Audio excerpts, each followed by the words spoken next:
hasta hace relativamente poco tiempo, realmente la hipoteca no era el modo de acceder al crédito más usual, sino que en el desarrollismo de los años 60 la forma de comprar inmuebles y financiarlos eran las famosas letras incorporadas a un contrato privado y con condición resolutoria que garantizaba la devolución en caso de impago. La liberalización del mercado hipotecario a finales de los años 80 pues fue una revolución realmente, porque al eliminar el monopolio de las cajas de ahorros que tenían sobre los préstamos hipotecarios, se produjo pues la entrada en el mercado de los nuevos actores, los bancos, que generaron una importante competencia, incluso podríamos decir ya la primera burbuja a finales de los años 80, principios de los 90. El Estado no fue ajeno a la, digamos, masificación de los contratos de venta y también del préstamo hipotecario, y estableció algunas regulaciones, algunas de tipo general, como la normativa de protección de los consumidores de la ley del 84, pero también algunas específicas. Por ejemplo, la famosa ley, por lo menos para los que somos notarios, Real Decreto Ley 515/89, sobre la compraventa la transparencia, la compraventa de bienes inmuebles, o la famosísima orden de 5 de mayo del 94 sobre transparencia en los contratos, en los préstamos hipotecarios, en las condiciones financieras de los préstamos hipotecarios, las que se regulaban los actos preparatorios, oferta vinculante y muchos más conceptos. Es decir, este concepto de transparencia material, que ha aparecido en la jurisprudencia y también aparece ahora en la ley, no es un concepto exactamente nuevo, es un concepto que va más allá del concepto de vicio de consentimiento y impone ciertas obligaciones de diligencia al contratante fuerte en el marco de una nueva disciplina que se estaba creando en ese momento entre desiguales, el derecho de los consumidores. También es de mencionar la ley del 94, en la que se regula la subrogación y modificación de préstamos hipotecarios, en las cuales, si bien no se introduce ninguna protección a los consumidores, sí que introdujo una importante competencia al permitir a los prestatarios en unos contratos de tracto sucesivo y de muy larga duración la posibilidad de cambiar de banco. Eso fue una revolución en la que vivimos aquella época. Recordamos la cantidad de operaciones que se hacían de novación y de subrogación hipotecaria. No obstante, la resistencia de las normas jurídicas, como las cuadernas de un barco, se comprueba en las tormentas. Y llegada, tras una etapa de enorme crecimiento del mercado inmobiliario y consiguientemente el hipotecario, en 2008 tenemos la tormenta perfecta, la crisis financiera e inmobiliaria, en la cual se pone a prueba esa normativa. Sin duda, para el acreedor la funcionó, o se puede entender que funcionó, al menos en el sentido de que las ejecuciones hipotecarias funcionaron. Quizá para el deudor el problema pudiera ser si estaba suficientemente protegido como consecuencia con las normas entonces existentes. Y bueno, lo cierto es que ante el problema social que se produjo, esta normativa fue puesta en entredicho con carácter general, quizá de una manera previsible, ante la tragedia social que se precipitaba sobre el país y que afectaba a una buena parte de la población, que perdía su trabajo, todo su patrimonio, y en especial el lugar donde vivía. La reacción que hubo de las instituciones ante esta realidad fue de diversos órdenes, desde el activismo político, el activismo jurídico, una lucha en bloque contra la normativa hipotecaria, hasta una lucha concreta contra diversas normas, obteniéndose por letrados individuales ciertos triunfos en la jurisprudencia europea en relación a aspectos procesales concretos del sistema de ejecución hipotecaria. En todo caso, lo que conviene destacar es que en ese momento se ponen sobre la mesa conceptos, cuestiones nuevas que hasta ese momento pues, no se habían planteado, desde la posibilidad de una dación en pago, la exoneración del pasivo resultante después de una ejecución hipotecaria o sin ella, la abusividad de ciertas cláusulas como la cláusula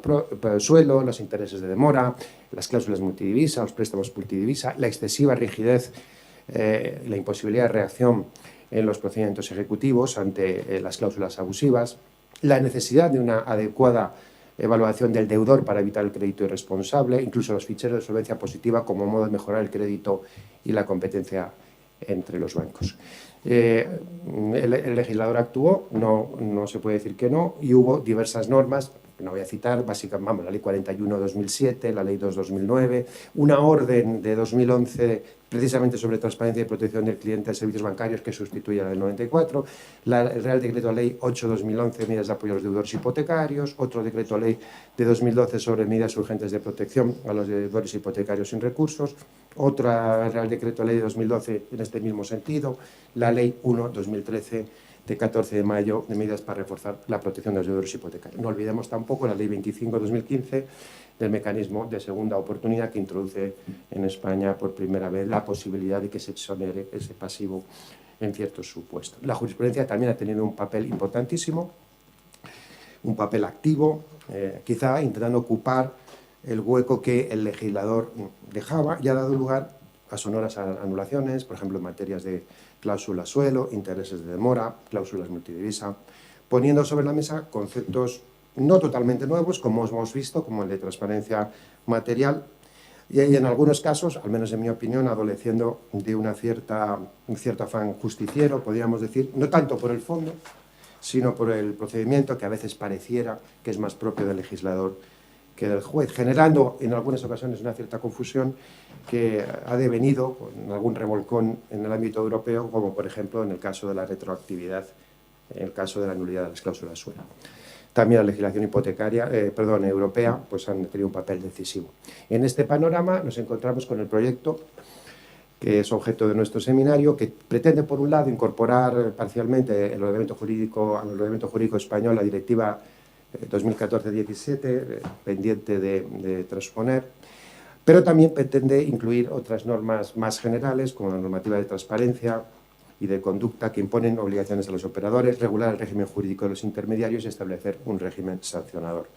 Dentro de la primera fase, simplemente destacaría, supongo que será aquí también, pero bueno, pues la detallada regulación de la fase precontractual, particularmente la búsqueda, me da la sensación de la eliminación en la medida de lo posible de todos los conflictos de intereses que pudiera haber entre todos los actores que hay en todo el procedimiento, asegurar esa transparencia material exigiendo y traspasando al notario la obligación de controlar y asegurarse de esa transparencia material y que se disponga de toda la información precontractual, exigiendo que el personal que evalúa la solvencia que se impone como obligación pues tenga ciertos requisitos, prohibiendo las ventas vinculadas, imponiendo, que me parece muy interesante también, los límites a la política retributiva del personal, que creo que en el fondo también para los que lo vivimos esto fue un problema, es decir, que los empleados de los bancos cobraran más en función de los préstamos que colocaran, ¿no? Creo que eso también era muy interesante. Bien, se limita la actividad de asesoramiento, el derecho del consumidor se permite que pueda cambiarlo si está en moneda extranjera a moneda del lugar donde perciba sus ingresos. Se regula también la forma, ejecución y resolución de los contratos, bueno, con diversas novedades que no es cuestión de mencionar. Se regula también el régimen jurídico de los intermediarios ampliamente y un régimen sancionador. Me gustaría que todos hicieran una breve introducción, pero breve de verdad, dando una visión general del anteproyecto y poniendo en primer lugar una de las preguntas que yo quería hacer, si esto va realmente a conseguir el efecto de proteger al consumidor o quizá pueda tener un efecto negativo que sea el de disminuir el crédito ante tanta protección. Me parece que es una pregunta que hay que hacerse. Yo sí querría hacer una introducción muy breve. Muchas de las cosas que había preparado Ignacio ya las ha tratado, y una introducción muy breve con un disclaimer. Yo probablemente les vaya a decepcionar porque yo soy el secretario general técnico y esto implica tres cosas, al hilo de lo que ha dicho, que he tenido mucho que ver con la ley. En primer lugar, que soy secretario. Comprenderán que como secretario que soy funcionario, pues tengo un deber de secreto y de sigilo, con lo cual grandes primicias, no esperen que les desvele, les podré explicar el porqué de las cosas, pero tampoco soy un político, ni muchísimo menos. Eso pues corresponde a otros foros. En segundo lugar, soy general. Gracias a Dios no he tenido mucho que ver en la ley. España es un país con una administración muy sólida, con un equilibrio institucional muy sólido, si lo decimos en términos anglosajones, un sistema de check and balances, y aquí el trabajo de muchos funcionarios y de muchos altos cargos para intentar obtener un producto legislativo razonable. Y en tercer lugar, soy técnico, con lo cual, si el derecho es una obra de arte, pues cuando uno ve una obra de arte a uno le llaman la atención unas cosas u otras. Y desde el punto de vista técnico sí que me gustaría llamar su atención en esta exposición de algunos aspectos que yo creo que no se han visto. Por eso yo voy a insistir en tres cuestiones. En que estamos en una transposición de una directiva que tiene una serie de medidas adicionales y justificar por qué es una transposición parcial. Pues son cosas que a lo mejor pues las MAI no se leen, los dictámenes del Consejo de Estado no se leen, el procedimiento legislativo de la Unión no se conoce y entonces pues conviene aclararlo. En primer lugar, estamos en el ámbito de transposición de una directiva. Y de una directiva que, como una cosa que a nosotros los españoles no nos llama la atención, pero que en Bruselas es la clave, tiene una base jurídica muy clara que está en la primera línea de la directiva. Artículo 114 del Tratado de Funcionamiento de la Unión Europea. Armonización del mercado interior. Es decir, libertades fundamentales, libertad de establecimiento, prestación de servicios, libre circulación de capitales y libre circulación de trabajadores. Artículo 26 del Tratado de Funcionamiento. De hecho, la propia directiva lo dice, que su objetivo es profundizar en la creación de un mercado europeo de productos financieros. Es una directiva, en segundo lugar, que está fuera de plazo, por eso tenemos que hacer una entrada en vigor de manera inmediata. Y que al hilo de intentar armonizar ese mercado interior, establece una serie de prevenciones. Una cuestión, y ahora hablo como técnico, que en España no prestamos mucha atención, es a lo que en Bruselas se denomina gold plating. Una técnica legislativa que la Comisión ve con muy malos ojos es ir más allá de la transposición de una directiva, porque considera que compromete el efecto útil de esa directiva y es un riesgo. Por tanto, nosotros hemos sido muy cuidadosos para no tener ningún problema desde el punto de vista de la técnica legislativa de la Unión Europea. Me van a decir ustedes, sí, se ha ido más allá de los consumidores, se ha ido a personas físicas. Este es un salto que hemos dado y está testado. Tradicionalmente la transposición de estas directivas en nuestro ordenamiento se ha hecho extendiéndolo más allá de consumidores. Se van a la directiva 93/13, la de condiciones generales de la contratación, se ha ido más allá y es una cuestión pacífica que no nos genera problemas. En segundo lugar, hemos establecido unas normas de conducta adaptando la directiva a la transposición a nuestro derecho interno, tanto en lo referente a la ficha normalizada, a la capacitación del personal profesional. Luego, sobre eso, al hilo de las preguntas, yo creo que nos detendremos más. Hemos establecido el régimen de ventas vinculadas y hemos, en cuarto lugar, y me gustaría destacarlo, regulado la política retributiva del personal para evitar situaciones indeseables en la valoración, cosa que nos ha sorprendido mucho que no haya llamado la atención de los observadores. Junto a estas normas de conducta hemos introducido otra serie de medidas que están previstas expresamente en la directiva para fortalecer la posición del deudor, pero que están previstas expresamente en la directiva. El derecho de reembolso con carácter general de toda parte del préstamo y la regulación del préstamo en moneda extranjera. Yo creo que luego tendremos una pregunta sobre esta cuestión, pero quédense con este disclaimer, es algo que está en la directiva y que no está prohibido. Y en tercer lugar, y lo ha dicho Ignacio, hemos regulado los nuevos agentes de comercialización y hemos establecido un régimen sancionador. En cuanto a las medidas adicionales, pues hemos intentado resolver problemas que ya existen, problemas que unas que tienen una solución ya fijada bien jurisprudencialmente o bien por criterios de la Comisión, para no incurrir en lo que les he llamado gold plating, porque nosotros no queremos o mi objetivo, cuando yo como técnico, es que las transposiciones sean limpias, no meter a mis jefes en camisas de 11 varas. Y teniendo en mente que estamos hablando del artículo 114 de armonización del mercado interior, con lo cual no debo ser desproporcionado, o el texto no debía ser desproporcionado, introduciendo restricciones a la libre prestación de servicios, a la libertad de establecimiento o a la libre circulación de capitales. Y hemos adoptado una serie de medidas que van en la fase que se dirigen a la fase precontractual, a la fase de contratación y al cumplimiento del contrato. En cuanto a las medidas precontractuales, junto con la FEIN, con la ficha estandarizada de información normalizada, hemos introducido o hemos perfeccionado la ficha de advertencias estandarizadas para poder informar en un esfuerzo de transparencia de los riesgos asociados a las cláusulas más delicadas. Es decir, que el consumidor sepa, el prestatario, porque estamos hablando de personas físicas, sepa con claridad y esté correctamente informado. En el caso de un préstamo a tipo de interés variable, el prestamista deberá entregar también al prestatario una información específica. Es Es decir, sobre este particular. También debe suministrar una copia del contrato y debe disponer de una información desglosada de la totalidad de los gastos, es decir, un ejercicio de transparencia. Y también hemos dejado para más adelante un modelo de contrato de préstamo inmobiliario que será objeto de desarrollo ulterior. En la fase de contratación hemos intentado adoptar medidas reforzadas. Reforzar, en primer lugar, la legalidad a través del control de notarios y registradores. No se trata de poner patas arriba al sistema, se trata de adecuarlo allí donde hay fallos, porque solo si tenemos un puerto seguro podemos hacer una transposición que sea eficaz.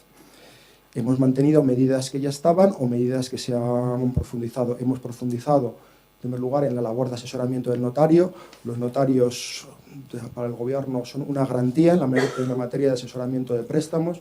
Llevan desde 1862 haciendo hipotecas los notarios, con lo cual yo creo que no hay ningún colectivo, y el Gobierno lo cree, no hay ningún colectivo mejor preparado para hacer esa cuestión con una capilaridad por todo el territorio nacional impresionante, que no tienen ningún otro colectivo. Hemos mantenido la firma manuscrita, sobre eso también luego, si quieren ustedes, hablamos, y al hilo de mejorar la justicia preventiva desde notarios y registradores hemos intentado perfeccionar, que no se autoricen, que no pasen el control de legalidad doble de notarios y registradores aquellas cláusulas que sean dudosas. Y en cuanto a las medidas de cumplimiento, hemos adoptado dos medidas que están resueltas, probablemente jurisprudencialmente, que son el vencimiento anticipado y los intereses de demora. Sobre esto, pues si quieren, hablamos. Y luego ya, con esto concluyo la introducción, que quizá me haya mezclado un poco. Sí me gustaría aclarar, porque hemos hecho una incorporación parcial, porque también cuando yo estaba preparando este fin de semana la intervención he visto alguna crítica. Vamos a ver, hemos hecho una incorporación parcial por razones técnicas sólidas y fundadas. En primer lugar, las cosas que hemos deferido a desarrollo reglamentario, si ustedes lo ven, y se explicó en la MAIN, y se explicó en el Consejo de Estado, son cuestiones en las que bien la armonización es completa, o bien hay una habilitación para, por acto delegado de la Comisión, reformar el régimen. Es decir, no podemos permitirnos que la Comisión, mediante procedimientos flexibles, reforme el régimen y nosotros tener que iniciar un procedimiento legislativo.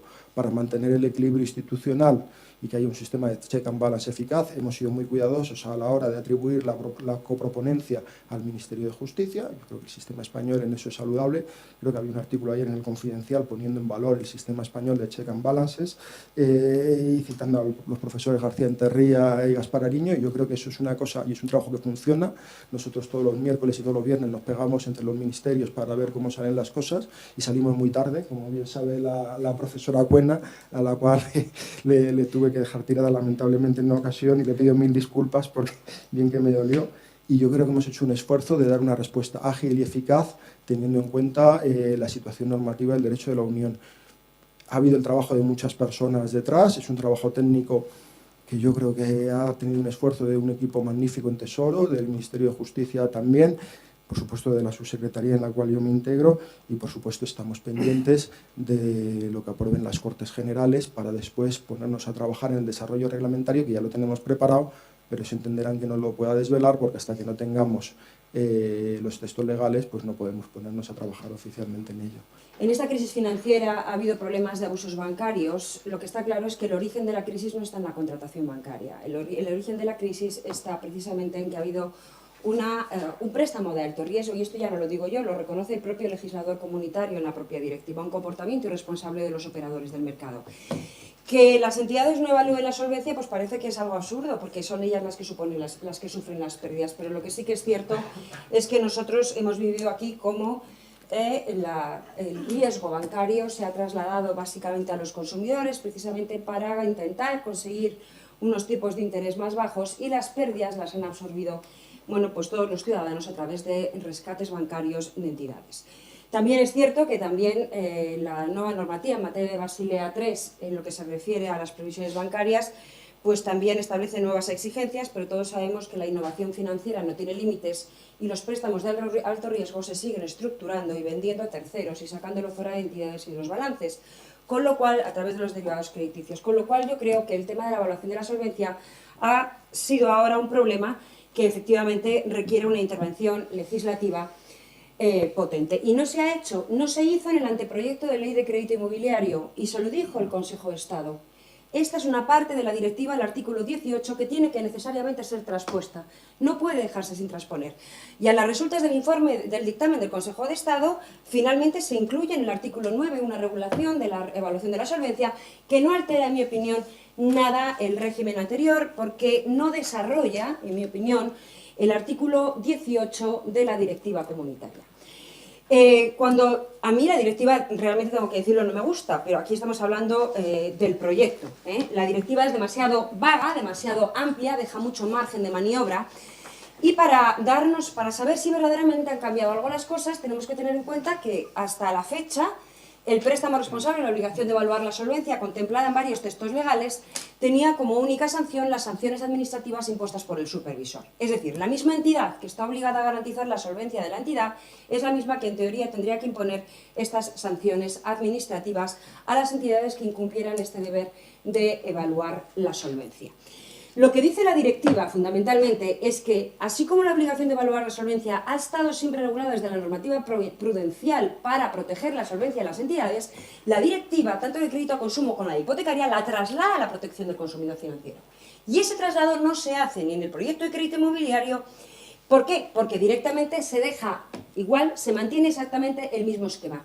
Terminología vaga en el artículo 9, se evaluará la solvencia, que basta solamente con leer el texto, se evaluará en profundidad la solvencia potencial prestatario antes de celebrar el contrato, tendrá debidamente en cuenta factores pertinentes, ni dicen qué factores son pertinentes, ni dicen en qué grado de profundidad hay que evaluar la solvencia. No se especifica en ninguno de los extremos y tampoco se hace algo que recomienda la propia directiva, que es poner límites loan to value y loan to income para que ese mayor control.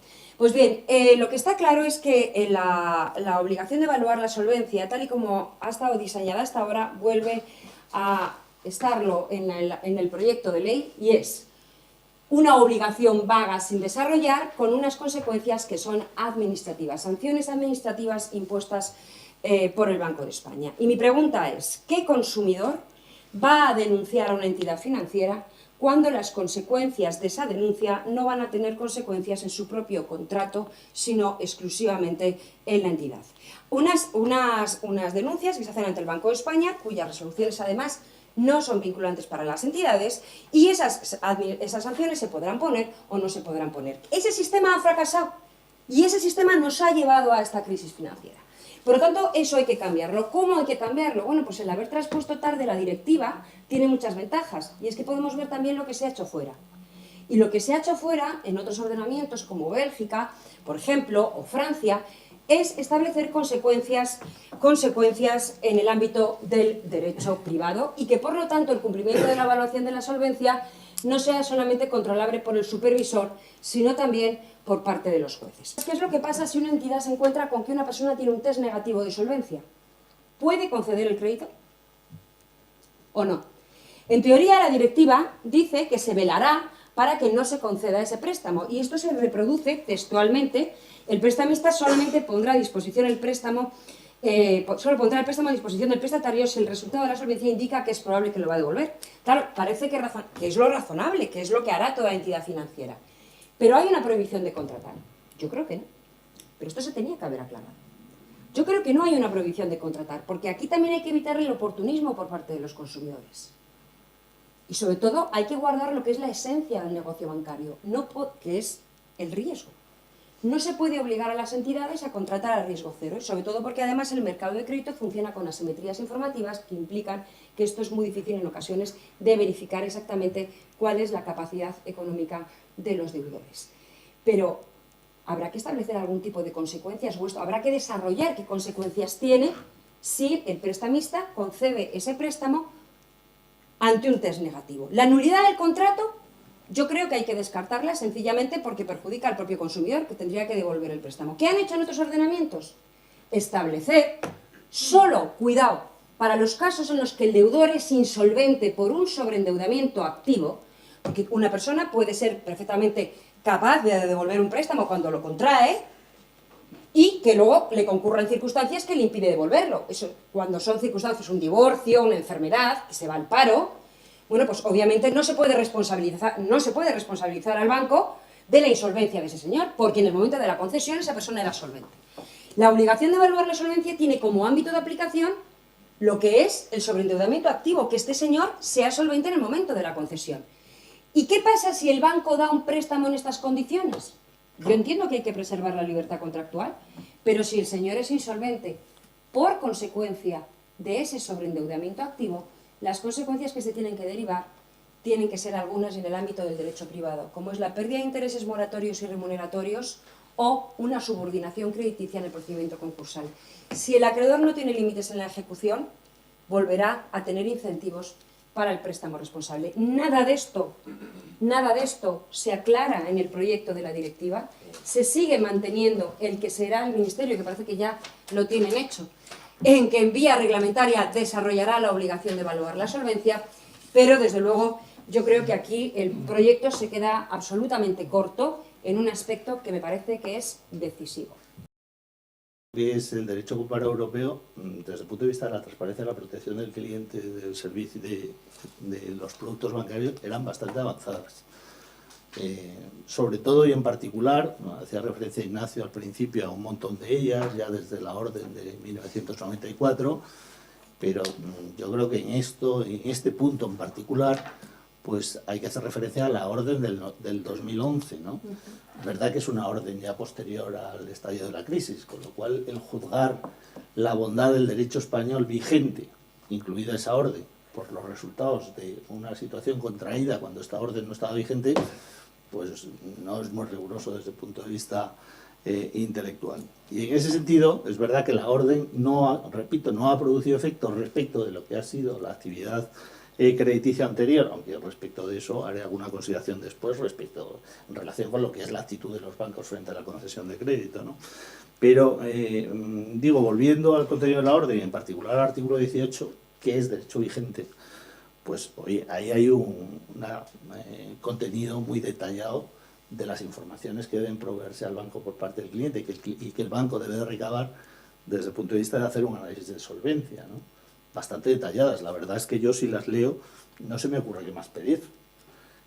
Situación de empleo, ingresos, situación patrimonial, situación financiera, historial crediticio del cliente acudiendo a la Central de Información de Riesgos del Banco de España o a otros ficheros de solvencia patrimonial. Ingresos a percibir tras la jubilación, si el crédito va a estar vigente después de este momento. La capacidad del cliente o eventualmente de los garantes para cumplir las obligaciones de pago, no solo teniendo en cuenta los ingresos, sino otros activos de su propiedad, sus ahorros. Obligaciones derivadas de otras deudas o compromisos, gastos fijos, existencia de otras posibles garantías. Y luego hay normas especiales para créditos con garantía, el mandato de que la garantía no debe ser el elemento principal de cara a la evaluación o no debe desplazar la evaluación de la solvencia personal o de la capacidad personal de repago. Es decir, que afirmar en este momento que este proyecto deja el análisis de la solvencia del cliente vacío de contenido o a un nivel de conceptos generales, yo creo que no es muy justo. Como yo decía que luego, en fin, el legislador, como ya ha indicado Alejandro, pues desarrollará, modificará en desarrollo reglamentario posterior estos conceptos. Y respecto de la situación de los bancos, es decir, haciendo un juicio respecto de lo que era la situación previa a la existencia de esta orden, donde, como digo, por primera vez se impone una obligación específica de evaluación de solvencia, pues primero, desde el punto de vista de la regulación bancaria, la normativa bancaria de provisiones exige que el enjuiciamiento de los riesgos pues, se documente, obedezca a determinados procedimientos y políticas y son objeto de supervisión por parte del supervisor prudencial. Pero y por encima de todo y al margen de esto, en fin, el banco no tiene interés en conceder créditos que no se van a pagar. La verdad es que si se piensa que la ejecución hipotecaria, al margen de, o además del drama personal y de las consecuencias reputacionales evidentes que para las entidades hemos visto que supone en los últimos años, incluso desde el punto de vista del coste y del manejo y de la gestión de los inmuebles, es un mal negocio para el banco. O sea que el hecho de conceder préstamos a personas que en principio tienen capacidad para repagarlos está en el ADN de los bancos. En fin, recuerdo en broma aquello de lo de los paraguas y los préstamos, ¿no? El problema no es que haya una intencionalidad. Aquí no se debe de valorar, en la normativa no debe entrar en la intencionalidad, debe entrar en lo que puede ocurrir si al final, como ha ocurrido en la crisis financiera ya no española sino mundial, que una serie de actitudes irresponsables individuales que no ven la foto total, no ven cuál va a ser el efecto del sumatorio de todas las actitudes irresponsables. Con lo cual, no es que haya una actitud intencionada de crear ese daño y de que sus clientes no paguen, sino que precisamente lo que se tiene que impedir a través de una normativa y a través de unos estatutos y unos estándares informativos es que esa suma de irresponsabilidades individuales nos acabe creando un riesgo sistémico. Porque ¿qué ocurre? Que cada comercial está buscando sus objetivos individuales.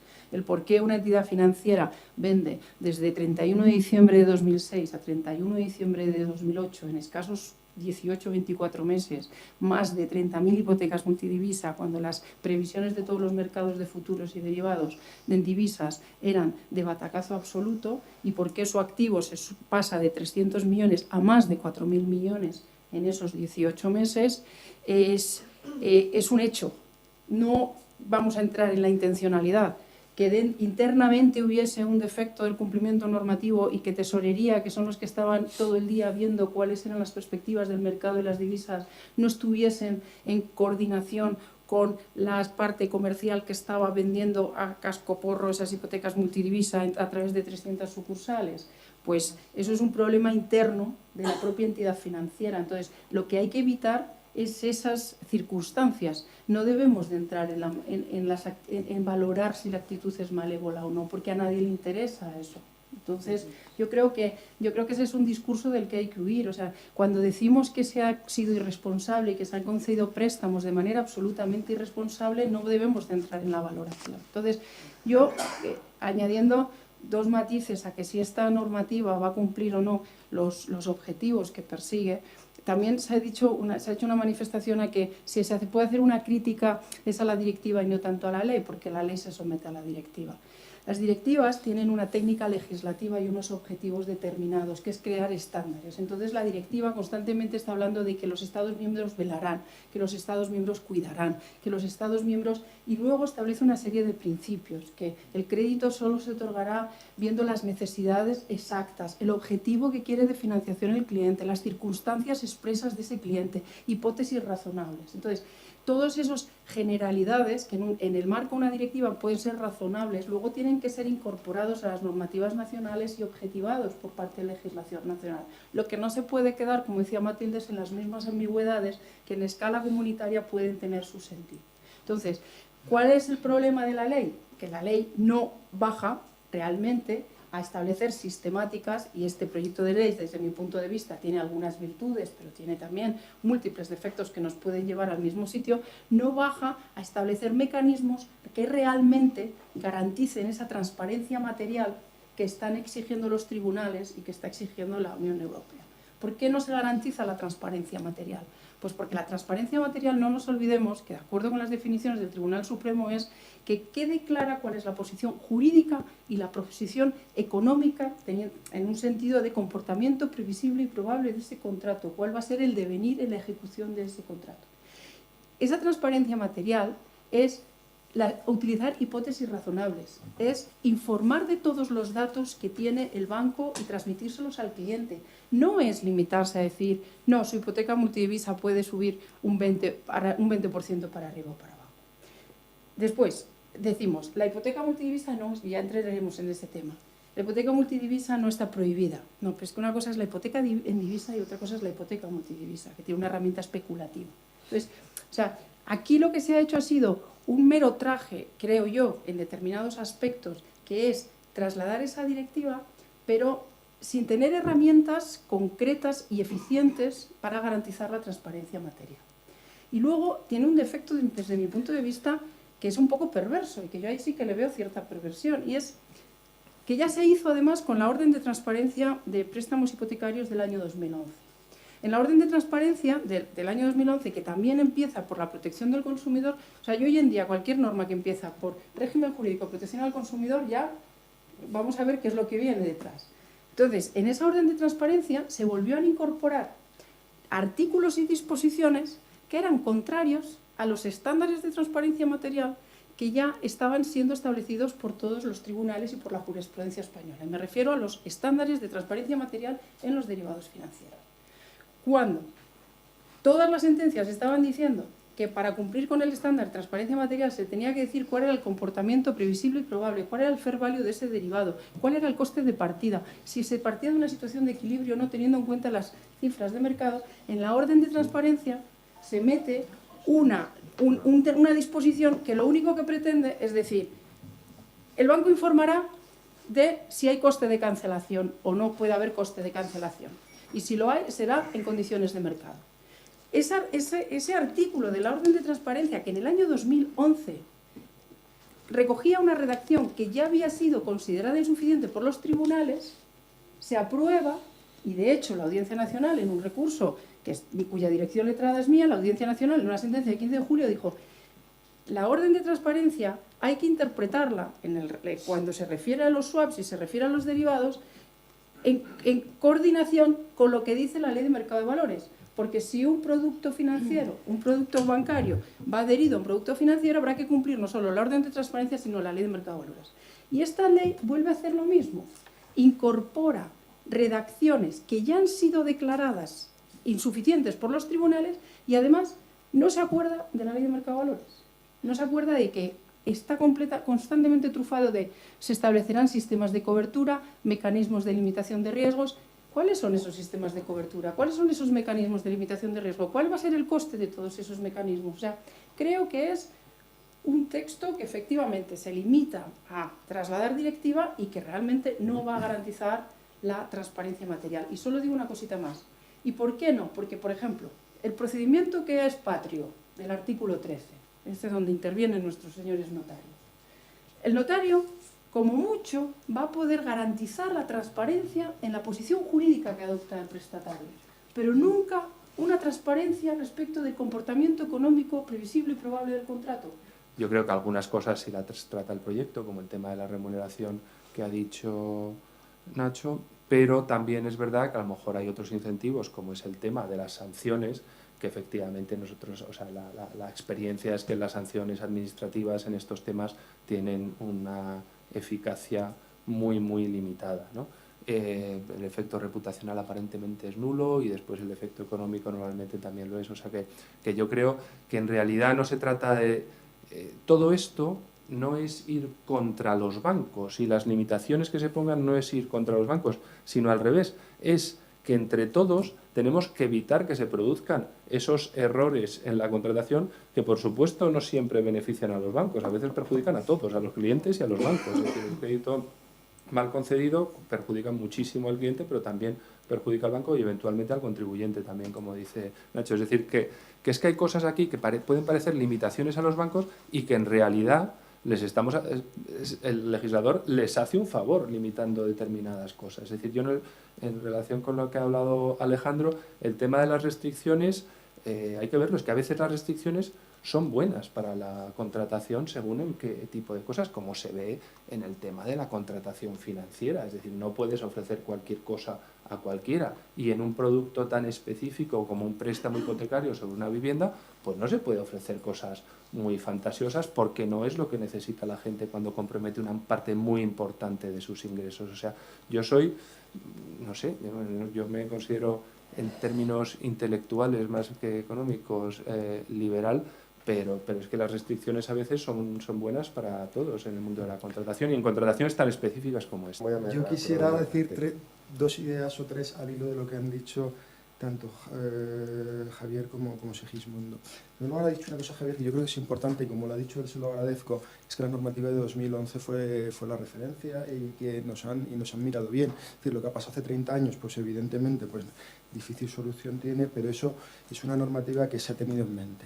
En segundo lugar, ya me gustaría a mí hacer lo que hacen en otros países cuando se transpone, que hacen algo mejor que es copiar, que es transponer por remisión. Eso es una cosa fascinante en una línea. Lo que pasa que, claro, yo tengo la desgracia de que no me examinas tú sola, me examina un tribunal cuando yo hago mi labor técnica y entonces me examina por un lado el Consejo de Estado que me dice que no vale la transposición por remisión, y luego unos señores en la Comisión Europea que como cambies una palabra que no habla en español tampoco puedes innovar mucho, porque si no luego te mandan una carta a los 10 días de no encuentro no sé qué. Luego hay que hacer un equilibrio que no es, muchas veces es fácil de conseguir, y eso creo que debe quedar claro. Y luego ha dicho una cosa Segismundo que yo creo que es importante. En general, no solo al hilo de la transposición, yo creo que existe una concepción errónea del mercado interior. Vamos, no lo creo yo, lo cree el vicepresidente del Tribunal de Justicia, el abogado general Tichano, que es un mercado sin reglas. No, el mercado interior no es un mercado sin reglas, no son unos ayatolás del liberalismo los redactores de los tratados. Se pueden poner restricciones, pero tienen que estar justificadas por razones imperiosas de interés general y tienen que ser proporcionadas. Y por eso decía yo al principio, que no sé, ya concluyo, que hemos tenido que ser muy cuidadosos. Probablemente hayamos errado, pero somos conscientes y estoy totalmente de acuerdo con tu reflexión final. Yo creo que a estas alturas de la película, cuando ya grandes instituciones internacionales, incluso la propia Unión Europea, reconoce que se han dado préstamos de alto riesgo, el por qué no lo sé, que se empaquetan y se transfiere el riesgo a tercero a través de la titulización, y que aquí ha fallado la regulación y que ha fallado el supervisor, yo creo que esto ya no es discutible. Lo que está claro es que hay que tomar medidas para que esto no vuelva a suceder. Y el esquema sigue siendo el mismo, dejándolo todo en manos de un supervisor que puede perfectamente no actuar. Yo creo que los jueces deberían de poder valorar, cuando, por vía de excepción, cuando el acreedor le reclama el préstamo, el crédito al deudor, podrían valorar el grado de cumplimiento. Por eso yo creo que lo que es muy importante es que las entidades entreguen en el momento de la concesión del préstamo un documento en el cual determinen qué criterios se han tenido en cuenta para la concesión del préstamo, ya sea el test negativo o positivo, habiendo un medio de prueba, por lo tanto, para el prestatario, en la que manera se pueda acreditar si se evalúa la solvencia o no, y sobre todo que se invierta la carga de la prueba. Todo eso se ha hecho en otros ordenamientos. No se trata de copiar, se trata de mirar un poco lo que han hecho todos, porque todos están transponiendo esta directiva. Y por lo tanto, hay que avanzar. El cortar y pegar lo que dice la directiva, lo siento Alejandro, pero no es transponer. Quizá queremos regular, queremos proteger muchísimo, que esta es la pregunta que yo también hacía, ¿hasta qué punto esto no va a dificultar el crédito? En este sentido, quería preguntar, o el crédito o la dinámica del crédito, por decirlo así, ¿no? En este sentido, quería que empezara Segis, dado que compartimos profesión, ¿qué le parece la regulación que establece el proyecto en relación al acta notarial que debe autorizarse con motivo del otorgamiento de préstamos hipotecarios, particularmente, digamos, si esto puede realmente mejorar esa transparencia material exigida por el Tribunal Supremo y por la normativa europea y española, o si es, en este sentido que anteriormente planteaba, algo que va a dificultar, digamos, la dinámica del crédito y no va a añadir mucho a lo que haya. La pregunta que te hago es cuál es tu opinión acerca de esta regulación. Pues la verdad es que es un tema complicado, porque, a ver, si leemos el título del artículo, que nos ha cambiado, dice comprobación del cumplimiento del principio de transparencia material. Entonces yo creo que aquí, inicialmente, se quería solucionar un problema, que es de la transparencia material, al que ha hecho referencia Patricia, con un sistema que no lo puede solucionar de manera completa. Es decir, lo que no se puede pretender es que el notario compruebe necesariamente la transparencia material. Yo creo que de la jurisprudencia está claro que la transparencia material es una situación que se produce de hecho, es decir, relacionada con la comprensión no solo gramatical, sino efectivamente de los efectos económicos, y naturalmente que el notario puede contribuir, pero no puede ofrecer algo que sea totalmente impermeable a una revisión judicial. Eso yo creo que está claro en la jurisprudencia, y en ese sentido yo creo que es muy conveniente que se haya suprimido la presunción iuris tantum que había antes del cumplimiento de transparencia material, porque eso no lo puede hacer el notario. No puede hacer el notario porque conceptualmente depende si efectivamente se ha dado la información y cuándo se ha dado. Lo que yo creo es que sí puede mejorar la transparencia material, que tiene básicamente dos problemas, hablando ya de la realidad, es decir, de lo que vemos en nuestros despachos. Tiene un problema de la antelación y un problema del contenido. O sea, da igual que una persona comprenda perfectamente el efecto de la cláusula suelo que lo considere improbable que suceda o que lo tenga asumido porque sabe que no le va a bajar, si de eso se entera en el día de la firma, porque eso le impide absolutamente comparar con otros productos, enterarse y tal. Entonces, desgraciadamente es muy habitual, o sea, no voy a decir que sea más del 50%, pero desde luego no es un 5%, son casos del 10 o el 20%, o sea, de gente que no le han enviado verdaderamente los papeles con la antelación suficiente, que en el momento que llegan a firmar a la notaría le dicen es que esto es lo que me han aprobado, eso más en los préstamos personales que en las hipotecas, es decir, que hay unas conversaciones previas y que después les dicen otra cosa. O sea, hay un problema de antelación que es fundamental, es decir, sin antelación no hay transparencia, por perfectamente que lo entienda, aunque les demos el valor del swap equivalente al suelo, no puede ser. Entonces, el procedimiento este que prevé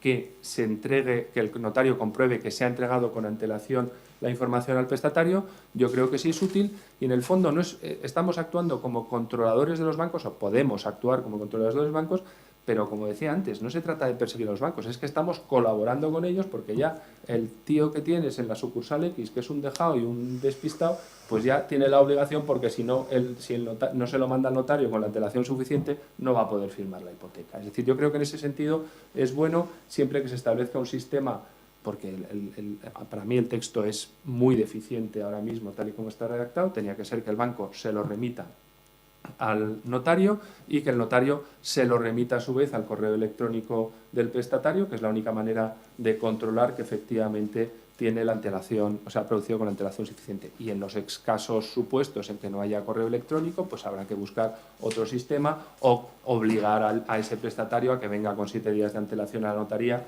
en vez de con 1. Es decir, yo creo que en ese aspecto sí puede ser un instrumento aparentemente menor, es un instrumento técnico, pero que puede servir. Y respecto del contenido, pues efectivamente tiene razón Patricia, nosotros podemos informar de los efectos jurídicos, yo creo que sin absolutamente ninguna limitación, y de los efectos financieros, pues efectivamente con alguna limitación, porque hay temas de asimetrías de información, es decir, de cómo van a evolucionar el tipo del yen contra, o sea, el tipo de cambio del yen contra esto, que nosotros no podemos controlar del todo. Por eso también en el procedimiento este que proponemos de que haya una remisión de la información, debería abrir al mismo tiempo a través de un sistema electrónico un canal de comunicación directo con el banco para preguntar este tipo de cosas. Y por supuesto, respecto del contenido, yo creo que hay que tener en cuenta dos cosas. Uno, que está fenomenal lo que dice Patricia, es decir, que se le dé un montón de información de las posibles posibilidades de cómo van a evolucionar el yen, el franco suizo y no sé cuántas cosas más, y los tipos de interés y la inversión de las curvas de tipo de cambio.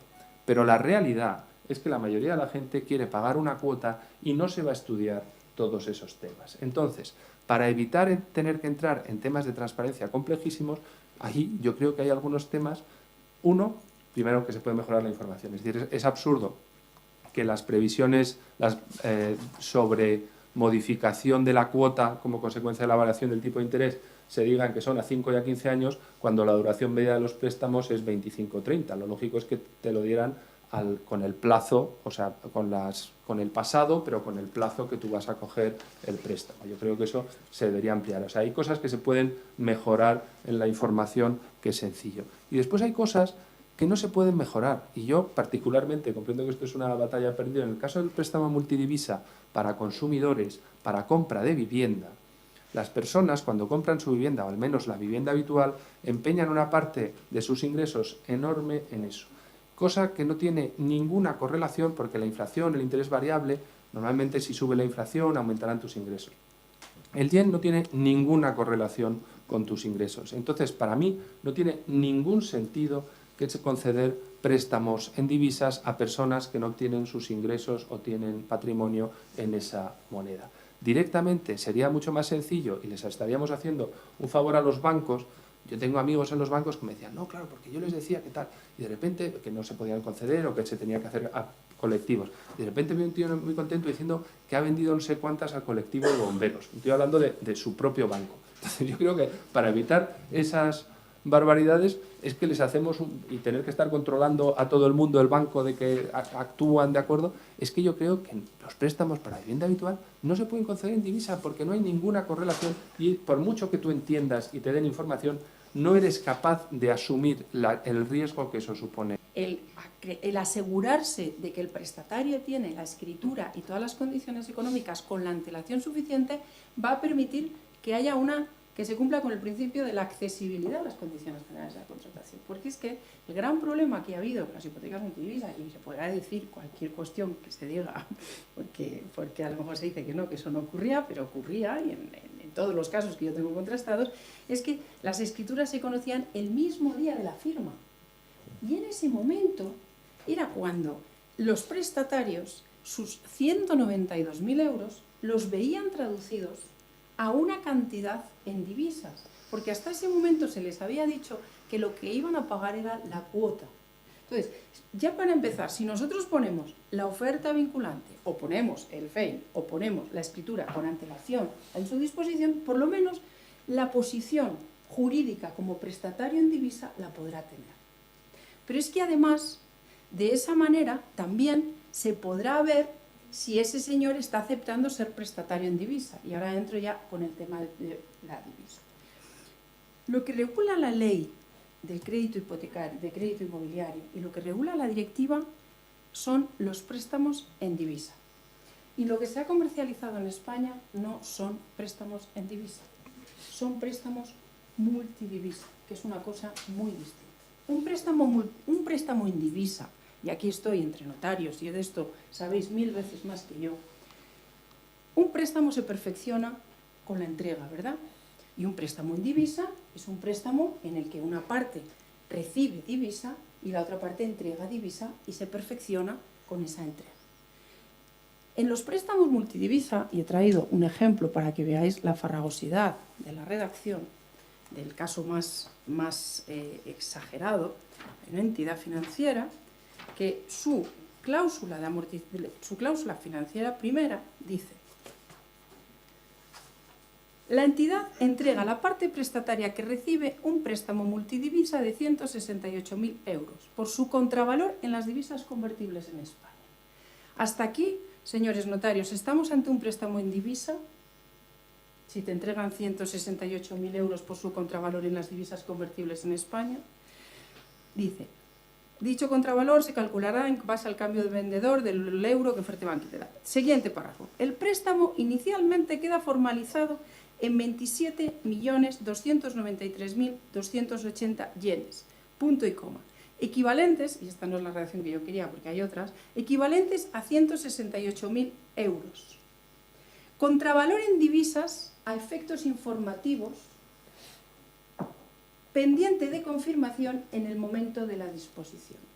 ¿Qué significa que formalizo un préstamo en divisa por un contravalor en euros a efectos informativos pendiente de confirmación en el momento de la disposición? ¿Es un préstamo en divisa? Yo no soy capaz de afirmar que aquí se ha perfeccionado un préstamo en divisa. Aquí se ha perfeccionado un préstamo en euros que queda formalizado, que no sabemos lo que es, a efectos informativos, sujeto a confirmación en el momento de la disposición, es decir, fuera de la escritura, en una divisa. Lo primero que desconocía el prestatario era su posición jurídica como prestatario y deudor de esa divisa, de tal manera que iba a deber más euros porque el préstamo se iba a revalorizar.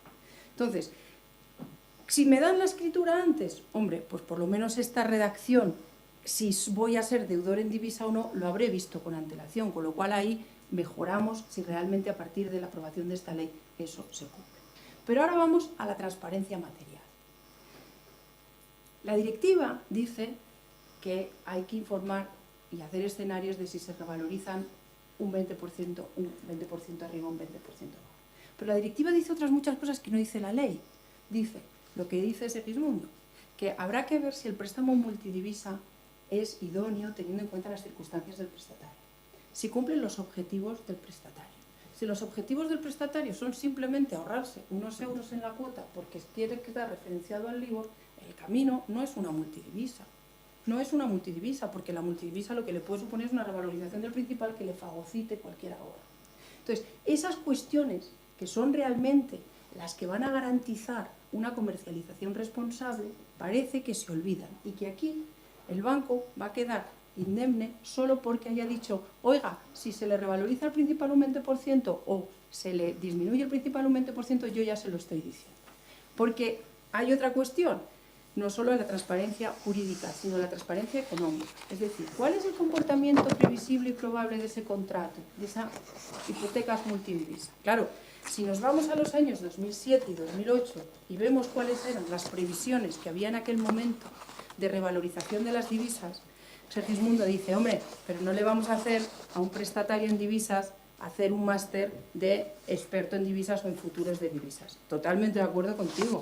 Lo único que tienes que decirle es, oye, mira, lo que dicen los mercados es esto se va a dar un batacazo, se va a revalorizar, no tiene ningún sentido, tú no vas a tener capacidad económica para afrontar esa revalorización, tú tienes un salario de bombero de 1.600 euros netos, ¿cómo vas a asumir una revalorización de este tipo? Entonces, lo que quiere el prestatario es la información con claridad, no que le hagamos experto en divisas. O sea, yo cuando digo que hay que explicar cuáles son las previsiones del mercado, filtradas, obviamente filtradas.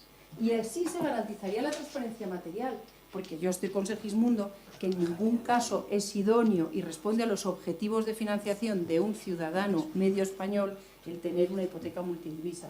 Porque si lo que se quiere es ahorrar unos céntimos en la cuota, no tiene ningún sentido que estemos en un riesgo de principal. Porque si una cuota se nos incrementa en un 10% o en un 20%, pues son a lo mejor 100, 200 euros, que no le van a hacer pobre. Pero un 20% en una hipoteca de 200.000 son 40.000 euros netos. Y a ver cómo puede pagar eso. Lo cual, creo que tal y como está redactado el artículo 18, no va a garantizar tampoco la transparencia material, ni va a solucionar ningún problema. Lo único que se pretende es dar una cobertura de que si el banco ya informa un 20%, un 20% abajo, ya ha cumplido con todas sus obligaciones y va a poder seguir siendo igual de irresponsable en la concesión del préstamo y va a causar los mismos daños si los vende cuando la tendencia del mercado es exageradamente contraria a los intereses. El decir que eso es dispositivo, es decir, que en el pacto, que se puede pactar otra cosa, es directamente volver a abrir la caja de Pandora de las cláusulas abusivas. Más vale dejar eso como fijo y garantizar esa posibilidad de cambio que establecer la posibilidad de que los bancos lo cambien. Yo te digo, hasta el beneficio de los bancos. Yo quiero añadir una cosita nada más con lo que ha hecho Sergismundo. Si la ley se va a quedar así, no olvidemos que siempre se va a aplicar el principio de buena fe y equilibrio en las relaciones contractuales y los principios contractuales europeos que contemplan la interdicción de una actitud dolosa, y que la sentencia del Tribunal de Justicia del pasado 27 de septiembre de 2017, del 20 de septiembre de 2017, lo que dice es, oiga, los bancos no van a correr con el riesgo de tipo de cambio, salvo si se acredita que en el momento de la contratación había circunstancias que debían de conocer los bancos y que entonces y que de las que no informaron. Entonces, en ese caso, precisamente porque han roto la buena fe y no había una posición de equilibrio, deberán de correr con ese riesgo. Y yo, en ese sentido, que soy muy funcionario y muy poco madricentrista, tengan ustedes en cuenta que vamos a hacer una regulación que va desde el señor que se compra su casa en Almadén hasta el turista sueco que se quiere comprar una casa para estar en la playa. Están los dos. O sea, eso yo creo que es una cosa que debemos tener en mente. Y lo que hemos intentado es, yo creo que pues con sus mejoras, pero que tiene toda una explicación, resolver un problema que afecta a todos esos hitos. Y aprovechando un plazo de 7 días, que los 7 días no es que nos los hayamos inventado, es un periodo que está en la directiva y es imperativo y no es dispositivo. Es decir, porque lo que no podemos poner es muchas cargas para que una persona se compre una casa. Es decir, porque eso va contra el mercado interior y el propio interés del comprador. Y como decía, que tiene que ser general, yo creo que aquí estamos teniendo problemas, o planteamos problemas que vemos nosotros, pero nosotros, me van a perdonar, vivimos en una burbuja, somos gente privilegiada. Es decir, el señor que vive en Almadén se va a comprar, pongo ese ejemplo porque yo mi primer destino como funcionario fue Ciudad Real, que le tengo mucho cariño, no por ningún menosprecio hacia la España profunda, todo lo contrario. Se va a comprar una casa y tiene que estar informado. Es decir, el único medio que hemos encontrado, que yo no suponga una carga excesiva, y que permite atender esa necesidad de capilaridad, que por eso lo he dicho, es recurrir a lo que tenemos, que son los notarios. Y cuando hablamos de que la convicción psicológica, y con esto me permiten una broma, que a lo mejor la persona buena me echa la bronca, me echa muchas cuando era alumno, con lo cual estoy acostumbrado, Cuando hablábamos de que si se puede entender o cómo se puede conseguir la convicción psicológica, la broma que gastábamos era, acuérdense del Conde de Montecristo, si dos notarios son capaces de hacer que un sordo pueda autorizar su testamento, hombre, un préstamo hipotecario para comprar una casa en Almadén es bastante más fácil. Con lo cual, lo que hemos intentado es no poner patas arriba el sistema y aprovechar lo que tenemos. Evidentemente es mejorable y habrá que estar al caso concreto, pero la transposición de las directivas también se hace en los casos concretos y con prácticas judiciales y administrativas.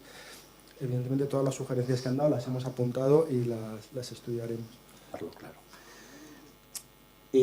¿A qué responde, a mi juicio, y Segismundo lo sabe, porque además, en fin, en una jornada que organizó el Consejo General del Notariado, el decano reconoció que esto había sido una iniciativa del Cuerpo de Notarios, este nuevo trámite de la información precontractual articulada sobre la figura del notario. Bueno, pues yo creo que aún loable ejercicio por intentar aterrizar el concepto de transparencia material. El concepto de transparencia material es un concepto jurídicamente un poco esquivo, porque lo sugería ahora Alejandro. Es verdad que se ha construido en una sentencia en la que se ejercitaba una acción colectiva, aunque en el fondo tiene mucho de vicio de consentimiento. Entonces esto casaba difícilmente. Para salvarlo, yo creo que tenemos que aterrizarlo de una manera en que sea razonablemente objetivable el cumplimiento de esa transparencia material. Es decir, lo que no se puede es mantener un concepto de transparencia material que sea una suerte de grial que se aleja y al que nunca se llega. No, yo, como operador jurídico, quiero que me digan qué es lo que tengo que hacer antes de soltar un dinero que voy a tardar 30 años en recuperar. Lo que sea, pero que me lo digan claramente. Yo quiero tener la seguridad jurídica de que estoy cumpliendo lo que me dice la ley y lo que marca la jurisprudencia de qué es transparencia material. Entonces, en ese sentido, yo creo que aquí, y a mí no se me ocurre otro sistema, la verdad, que el que habéis propuesto los notarios, que es, oye, aquí hay un colectivo de fedatarios públicos independientes que tenemos capacidad para explicarle al cliente, sobre la base de que, además de las explicaciones que le da el banco, ahí puede haber una sospecha de conflicto de interés, pues que un profesional independiente, que además es un fedatario público, le explique.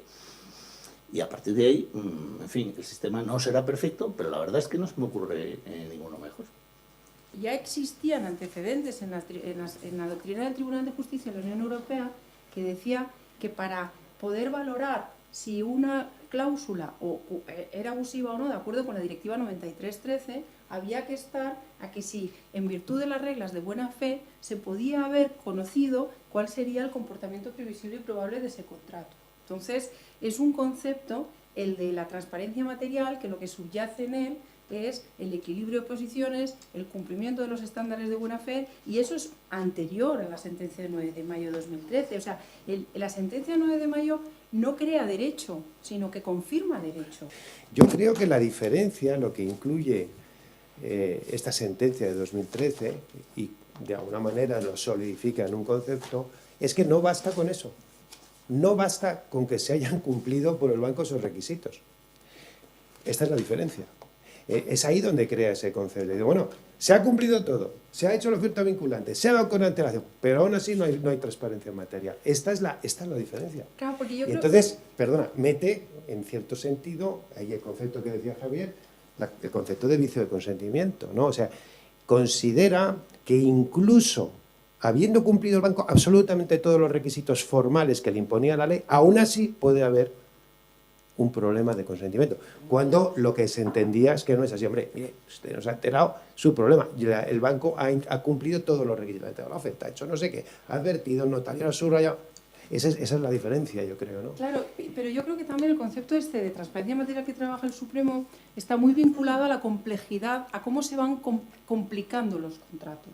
Y son contratos que llevan al final adherido, porque una cláusula suelo no es otra cosa que un flor, no es otra cosa que un derivado financiero metido intrínseco dentro de un contrato hipotecario. Entonces, mientras que la orden había estandarizado un contenido contractual que nos había dicho que todas las hipotecas que no cumpliesen con el anexo de la orden no eran válidas, y que incluso si nos queríamos salir de ese redactado, que es una cosa que siempre se olvida, había que haber pedido permiso. Y me gustaría, y si puedes, y ya vamos cerrando un poco, si tienes opinión, sobre el tema de gastos de hipoteca, que creo que es interesante porque está planteado ahora en los tribunales con gran agudeza.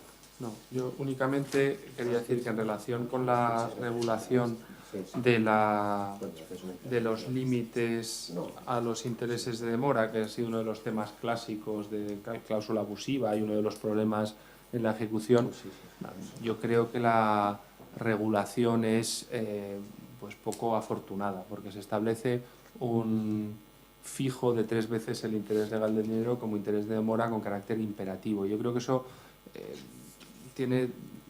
es un error por 2 razones. Primero, por establecerlo como fijo y no como máximo. Yo creo que eso proviene de un problema teórico que, con el lío que tenemos ahora sobre cuál es, qué se puede declarar abusivo, qué no, qué tiene que reconocer, y en particular la interpretación del artículo 4.2 de la Directiva de Consumidores, que dice que no se pueden considerar abusivas aquellas que reproduzcan una norma legal, ¿no? Entonces, ahí yo creo que se ha planteado la duda de si al establecer un máximo ya no reproducen la norma legal y ya no supone entonces como de alguna manera un puerto seguro, ¿no?, respecto del interés de demora. Pero la realidad es que la directiva claramente habla del establecimiento de máximos y es evidente que si tú estableces específicamente para los consumidores que el máximo es X, obviamente cualquier cosa que sea pactar eso o algo por debajo está cumpliendo la norma y por lo tanto no puede entrarse en el examen de abusividad. Yo creo que eso está claro, pero además con la directiva esta está mucho más claro. O sea que yo creo que no hay ningún problema en ese sentido. El problema que ha habido con la norma anterior era que el Tribunal de Justicia de la Unión Europea, a mi juicio erróneamente, y después el Tribunal Supremo, dijeron que no era una norma específica para consumidores. Pero esta sí es específica para consumidores. Es decir, yo creo que no vamos a tener ningún problema si establecemos un máximo de seguridad.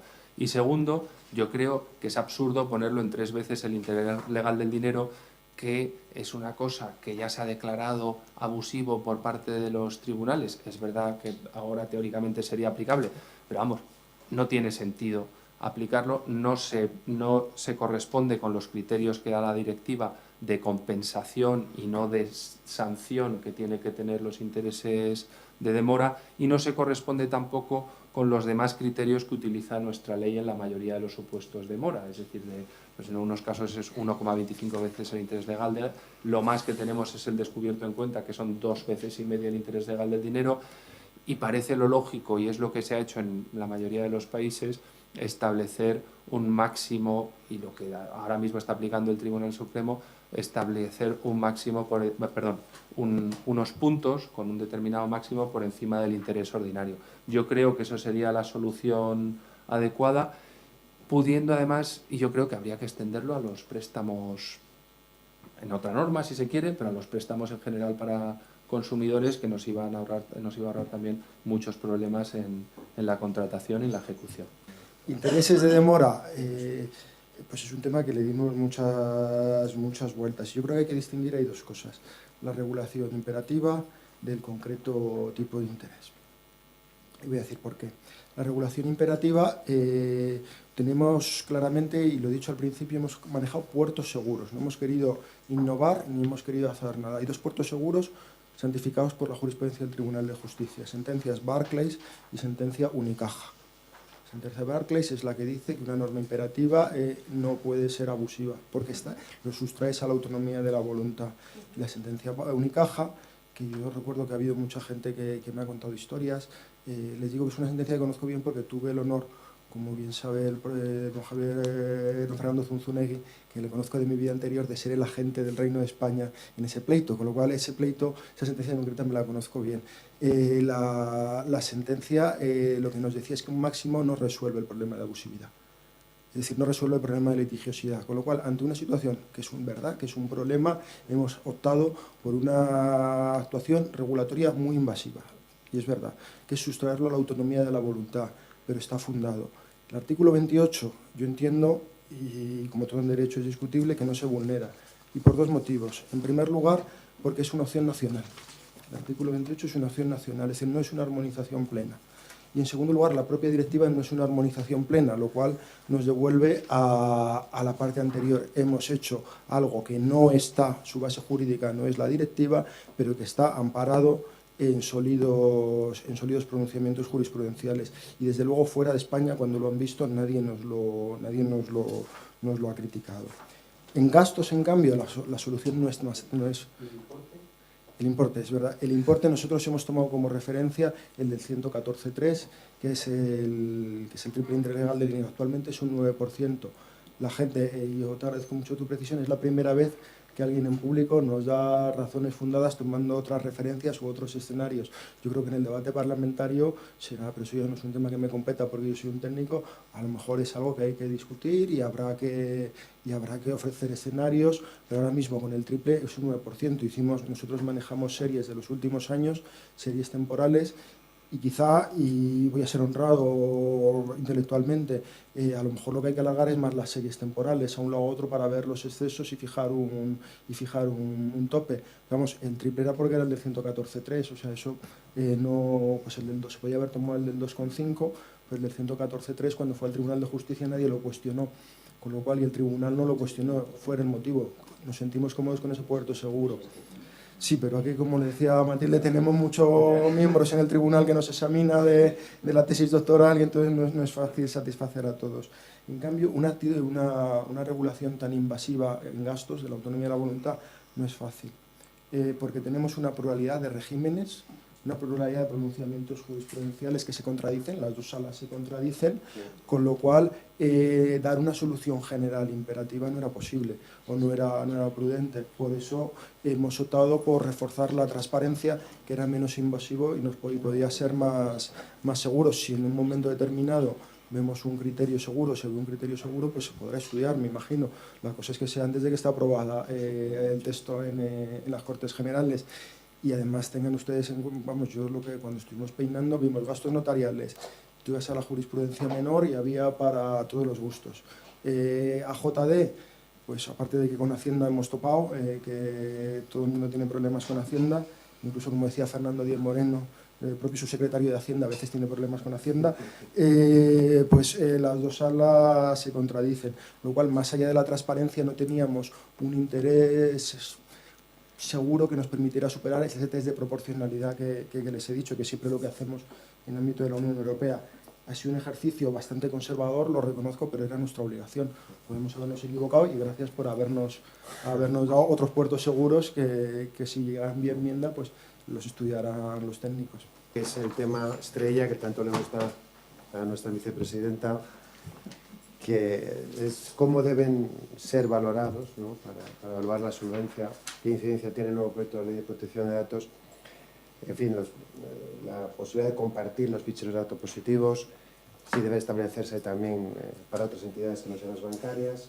Yo creo que en esta así como efectivamente soy partidaria de regular mejor la evaluación de la solvencia y que haya sanciones de derecho privado, como ocurre en los ordenamientos más avanzados, por supuesto, esto no se puede quedar en una declaración de intenciones, sino que es preciso dotar de instrumentos para que las entidades financieras puedan efectivamente cumplir. De nada vale diseñar una obligación si luego no se les da datos suficientes para poder cumplir verdaderamente con esa obligación. En el Congreso de Insolvencia y Mercado de Crédito que hicimos hace unos meses, venía Jorge Padilla y nos habló efectivamente de por qué los bancos no quieren compartir datos positivos de solvencia, porque disminuyen, y está así comprobado, sus beneficios, y afecta claramente a la competencia. Dejar en manos del consumidor financiero la decisión de qué datos aporta para tratar de solventar esa información asimétrica que está en el mercado de crédito es jugar, en mi opinión, con fuego. ¿Por qué? Porque yo creo que a los consumidores no pueden ni deben monopolizar una información financiera que es tan importante para la estabilidad del sistema. Yo creo que los datos de solvencia hay un interés legítimo, y aquí hablo ya del Reglamento de Protección de Datos como título de tratamiento de los datos. Yo creo que así se está haciendo en muchos ordenamientos también a nivel europeo, en virtud del cual los bancos tienen una persona que tenga ingresos y que no tiene impagos, puede ser un insolvente de libro, porque puede tener muchos préstamos asumidos. La CIRBE nos deja un gap muy importante, que son, sobre todo en el ámbito del derecho al consumo, cuando son pasivos agregados superiores a 9.000 euros. El sistema está diseñado para que haya información asimétrica y los bancos están extraordinariamente cómodos con esa información asimétrica porque de los datos que ellos dispongan se podrá o no construir de manera eficiente un régimen de préstamo responsable. ¿De qué nos vale diseñar un régimen de préstamo responsable si luego siempre la entidad financiera se puede escudar en que le faltaban datos o que este consumidor me ha engañado? Que a eso sí se refiere el proyecto y la directiva. ¿Qué pasa cuando el consumidor miente? Pero no dice nada de qué es lo que pasa cuando no se pide la información adecuada o cuando no se incumple la solvencia, lo cual es francamente llamativo porque la propia legislación ya es desequilibrada. Curiosamente, ha dado la casualidad que está en tramitación parlamentaria la Ley Orgánica de Protección de Datos. El artículo 20 establece, por primera vez en España se habla del sistema de información crediticia, terminología utilizada a nivel internacional, pero que no se utilizaba en España, sistema de información crediticia, y vuelve RQR con el tema de los ficheros negativos, con una presunción de interés legítimo. Bien es sabido que el Reglamento de Protección de Datos no nos permite establecer excepciones legales de interés legítimo, pero sí que es cierto que se ha establecido una presunción de interés legítimo para el tratamiento de los datos negativos de solvencia. ¿Por qué no se hace para los datos positivos? ¿Por qué mi buena reputación financiera no puede fluir? ¿Y por qué se insiste o se quiere seguir insistiendo en que sea el consentimiento el título legitimador de estos tratamientos? Porque yo creo que la privacidad aquí nos está comprometiendo. Lo que se está comprometiendo es un problema de competencia. A pesar de que se diga que hay mucha competencia y de que es tremendo, ciertamente tenemos ahora pocas entidades y muy sistémicas, lo que sí que es cierto es que yo creo que los datos positivos de solvencia es algo que se tiene que resolver en la Ley Orgánica de Protección de Datos Personales y que es una pata imprescindible para construir este régimen de préstamo responsable. ¿Por qué ahora se ha excluido en el proyecto de protección de datos esa regulación? Bueno, yo estoy contenta porque se ha suprimido la mención a la necesidad de consentimiento. Yo creo que el consentimiento no puede ser el título de legitimación para el flujo de estos datos y creo que las entidades financieras tienen que tener en España, en un sistema tan concentrado, obligación legal de compartir datos. De nada vale una obligación de consultar los ficheros privados de solvencia cuando sabemos que estos funcionan con el criterio de reciprocidad. Solo puede consultar el que aporta datos. Cada prestamista, cuando conceda un préstamo, tiene que comunicar ese dato y también las plataformas crowdlending deberían de hacerlo, efectivamente, para no actuar en posición de ventaja competitiva. Porque a mí me da la impresión de que aquí, en el fondo, seguimos con un sistema que quiere favorecer el sobreendeudamiento de los particulares como único motor del crecimiento económico. Y eso me parece tremendamente grave porque esta crisis no ha tenido solo consecuencias económicas, sino también políticas muy tremendas. Entre otras, por estas razones estamos debatiendo esto tarde y mal, por no haber tenido gobierno. Si el cliente accede por primera vez y todavía no lo es y te autorizas, sí puedes consultarlo. Y hay muchísima información. Desde luego, en fin, el tema de los ficheros positivos, al margen de ese, que yo creo que ya es un fichero de información positiva, yo desde luego nunca he percibido una resistencia especial por los bancos, porque todo lo que sea capacidades para acceder a la información financiera de los clientes, pues es estupendo. Lo último que hemos hecho, te lo digo para tu información, es pedir acceso al registro de titularidades financieras, que tampoco lo tenemos. Posiblemente no nos los den desde el Ministerio, pero vamos, y estamos en vías de negociar pues convenios con la agencia tributaria para poder acceder a datos tributarios, sobre la base del consentimiento del cliente, siempre. O sea, que te quiero decir que... Bueno, sí, es que eso es la normativa de protección de datos, pues la verdad. Bueno, esa es la que yo estoy diciendo que se tiene que modificar. Bueno, pero que ahí no es los datos los bancos los que tengan un interés en no conocer para mantener una suerte de monopolio, que por cierto yo no termino de entender ni el razonamiento de Jorge Padilla, ni sobre todo, desde luego, el afirmar que aquí hay una situación de hecho de concentración excesiva. En fin, hasta hace poco había bastantes grupos financieros y hoy me parece que hay 14, al margen de las cooperativas de crédito, por cierto. Y si te coges el panorama de otros países de Europa, hay una variedad de grupos bancarios muy superior. Hombre, que hay concentración bancaria en España, yo creo que ahora no es hay más concentración, ¿no? Que hace 8 ¿no? años, que hemos pasado de 45 grupos bancarios a 14, hombre, cooperativas de crédito al margen, pero es que tienes países como Holanda que tienen 3. ¿El Banco de Santander querrá compartir datos positivos, querido Javier? Yo no le he oído nunca decir lo contrario. En todo caso, ¿Y el BBVA ya también? Yo, ¿O es ING el que quiere compartir? Insisto que es un problema de legislación de protección de datos. No, es un problema de competencia.